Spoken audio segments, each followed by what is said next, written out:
महापुरुषों से हमने सुना है कि माला को बहुत प्यार से और बहुत महत्व बुद्धि से सदैव अपने हृदय से लगाए रखना चाहिए। जैसे इस समय पहने हैं, जब नहीं कर रहे हैं तो उसको वस्त्र के अंदर सुरक्षित रखें। यदि आपकी माला खो जाती है तो आधा जप आपका प्रभाव रहित हो जाएगा। यदि आप किसी की जपी हुई माला से जप करते हैं तो जप सिद्ध नहीं होगा। आपकी जपी हुई माला कोई ले जाता है तो आपका आधा जप निष्प्रभावित हो जाएगा। पूज्यपाद सिमरिया बाबा जी महाराज की वाणी और भी हमने संतों से सुना है।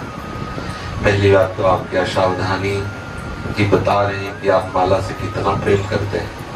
माला छूट गई तो आप किसके ध्यान रखें?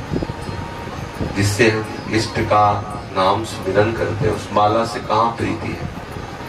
कितने ऐसे यहाँ सेवा में आते हैं, माला ऐसे रख दिया और सोने लगा रहे, माला बंदर ले गया तोड़ दिया तो उसको गले में डालो हृदय से, उसको सुरक्षित सम्मान पूर्वक। माला जिस हाथ से जपी जाती है उस हाथ से गुरुजनों के चरण भी नहीं छुए जाते, दूर से प्रणाम करो। अगर चरण छुओ तो फिर धो, फिर माला जप। छुआने वाले को भी और छूने वाले को दोनों को अपराध लगता है। माला बहुत पवित्र और भगवत स्वरूप है। गुरुजी भी तो माला का आदर ही करते हैं। यदि आपकी माला से किसी ने जप कर लिया तो उस माला को यमुना जी में प्रवाहित कर दो। नवीन माला लो, नियम लो कि हमारे प्राण चाहे छूट जाए लेकिन माला नहीं छूटेगी। ऐसा प्यार होना चाहिए। माला कैसे छूट गई माला? अगर 1 करोड़ की चेक होती तो छूट जाती क्या? आप विचार करके देखो। इसलिए उस माला को यमुना जी में प्रवाहित कर दो और नवीन माला लेकर के श्री जी को यहाँ से अर्पित करवा के उसे सेवा में रखो। माला के प्रति बहुत प्यार बुद्धि और बहुत महत्व बुद्धि रखो। महापुरुषों ने कहा है कि एक ही ग्रंथ, एक ही माला आजीवन रहनी चाहिए। जैसे आप श्रीमद चतुरासी जी का जो गुरु प्रदत्त है उसका स्वाध्याय करते हैं तो वही चतुरासी जी पूर्ण जीवन भर रहनी चाहिए। कितनी सुरक्षा से, सम्मान से और आदर बुद्धि से रखो। हमने पूज्य सदगुरुदेव भगवान के पास यहाँ लाडली कुंज में एक बहुत ही पुराने पन्ने की 42 लीला, हमने कहा महाराज जी तो बहुत फटने सी हो गई है, सब पन्ने अलग अलग क्रम सा हो रहे थे। तो ये यमुना जी प्रबंध नहीं, जब तक शरीर है तब तक अन्य के पढ़ने के लिए नहीं ले आओ, लेकिन जो हमारी वो हमारे ही साथ रहेगी।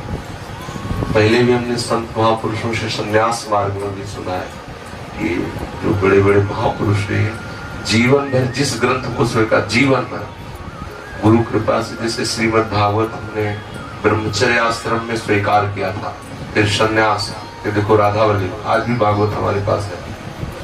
एक आसन जिस पर बैठ कर जप करे आजीवन उस आसन को, आसन ने नीचे के बदलते रहे लेकिन एक आसन वो बना। एक माला, अगर माला की मनका टूट गई है तो नई डलवा कर, एक दो टूटेगी, नई डलवा कर नई बुहा लीजिए। लेकिन माला का परिवर्तन, बार बार ग्रंथ का, बार बार माला का, बार बार आसन का, बार बार मंत्र का परिवर्तन, इस भगवत प्राप्ति में बाधक माला का बहुत आदर करें। जो ऐसा भाव हो गया तो प्रभु से क्षमा मांगे, गुरु से क्षमा मांगे। हमारी असावधानी से हमारी माला खो कैसे जाती है? ये हमें लगता है जब हमारा प्राण है हमारे इष्ट का नाम और इष्ट के नाम का सुमिरन करवाने वाली वो माला है, आप उसको कैसे छोड़ देते हैं? जैसे आप गले में डालो ना, अगर इसको अब जब कर रहे हैं तो ठीक नहीं तो अंदर अपने वस्त्र के अंदर डाल के सुरक्षित ऐसे कर लेते हैं, तो कैसे जाएगी माला? बहुत सावधानी, नवीन ला के